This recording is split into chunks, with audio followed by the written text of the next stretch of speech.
why don't they disclose answers to certain exams? Yeah, so certain exams are not released, other ones are, and there often seems to be no rhyme or reason to it.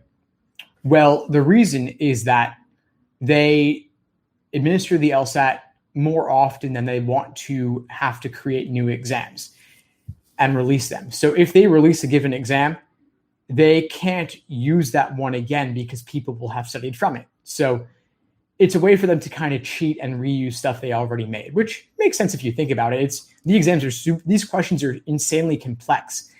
And my friend who used to write LSAT questions, he would tell me that every question he would submit to them, he would submit 10, they would choose like one. So it's a lot of work to write enough questions for all the times they administer the LSAT. They used to administer it only 4 times a year with official exams. Then, of course, there were like the Sabbath observers. There were the overseas ones. They're the ones where they have to wait a few weeks because of the extreme weather.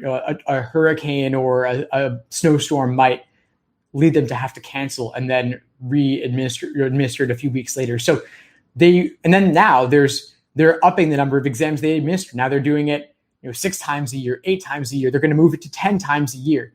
And they don't want to have to produce more than 12 exams a year. So they're reusing content. And there's something weird about that happens now where you could be a Sabbath observer who took the LSAT last year and they didn't release that one. But now they're reusing that today. And if they release today's exam, then people who took both are going to see that. And that's not a good thing. So for that reason, it's getting to the point where there might have slight overlap where a small number of people are seeing that content from their previous unreleased exam to their later released one. But it's not really a big deal because people probably aren't going to remember it that well if you look across 6 months or a year or 2 years, but it's still not the best situation. I'm hoping that LSAC will devote a bit more money and more effort to producing more original LSAT content so that you don't run into this issue. But that's really the reason that they don't point blank by default just release every single exam, because then they would be producing something like 20 exams a year. And they may not want to go to that level of scale.